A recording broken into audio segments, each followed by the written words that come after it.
Halo, perkenalkan. Nama saya Alda Tania dengan NIM 47202013. Saya mahasiswa program studi gizi Fakultas Kedokteran dan Ilmu Kesehatan di Universitas Kristen Satya Wacana. Sekarang, saya akan menjelaskan tentang bahan tambahan pangan, sorbitol, yang termasuk ke dalam golongan pemanis. Sebelum saya masuk ke penjelasan secara spesifik mengenai sorbitol, saya akan menjelaskan terlebih dahulu apa itu bahan tambahan pangan. Menurut Peraturan Menteri Kesehatan tentang bahan tambahan makanan atau pangan adalah bahan yang tidak langsung digunakan sebagai makanan, melainkan ditambahkan pada bahan pangan agar dapat mempengaruhi sifat dari makanannya. Selanjutnya, saya akan menjelaskan tentang apa itu sorbitol. Sorbitol adalah gula yang termasuk ke dalam golongan pemanis dalam bahan tambahan pangan, dengan sifat yang mudah larut dalam air dan mudah sekali ditemukan pada buah-buahan. Sorbitol termasuk ke dalam golongan poliol, yang artinya termasuk ke dalam gula alkohol yang sudah diakui keamanannya untuk dikonsumsi. Sorbitol digunakan dengan tujuan untuk memberikan rasa manis pada bahan pangan yang diolah. Berarti, sorbitol di sini berfungsi sebagai pemanis untuk bahan pangan.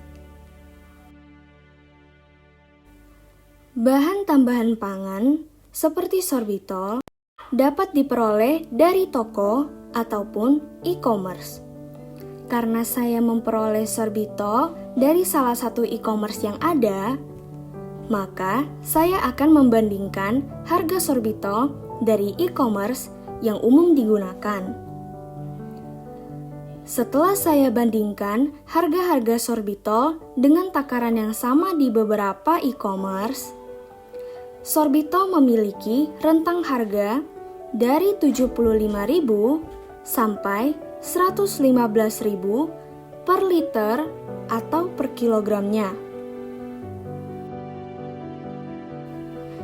Sorbitol sebagai bahan tambahan pangan memiliki dua bentuk. Sorbitol yang berbentuk padat atau bubuk dan sorbitol yang berbentuk cair. Karena saya memperoleh sorbitol dengan bentuk cair, saya akan menjelaskan ciri fisik dari sorbitol cair. Sorbitol cair memiliki warna yang bening atau seperti tidak berwarna, bertekstur kental, dan tidak berbau.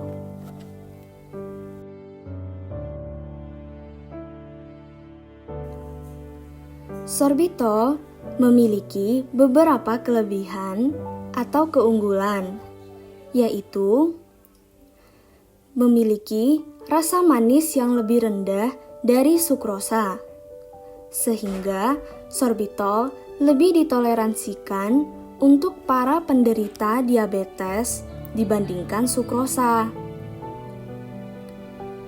Tidak mudah difermentasikan oleh mikroorganisme mulut atau oral, sehingga tidak menyebabkan kerusakan pada gigi.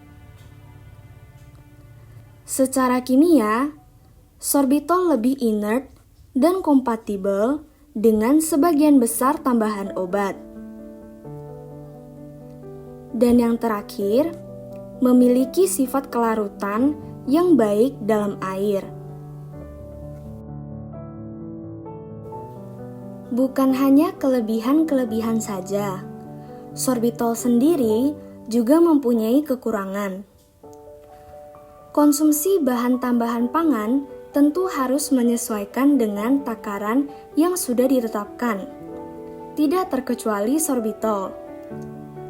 Sorbitol yang dikonsumsi melebihi batas dari takaran akan menyebabkan hal-hal seperti rasa ingin buang air besar berlebihan atau diare karena ada efek laksatif yang timbul. Sorbitol yang tidak dikonsumsi sesuai takaran juga dapat menyebabkan sindrom iritasi usus. Untuk penggunaannya, sorbitol sebenarnya juga bisa dijadikan sebagai bahan utama dalam pembuatan beberapa produk pangan, karena sorbitol termasuk ke dalam golongan poliol. Contoh dari produk pangan yang menjadikan sorbitol sebagai bahan utamanya adalah permen, jam, dan jelly dengan persentase penggunaan sorbitol secara keseluruhannya itu lebih dari 90%.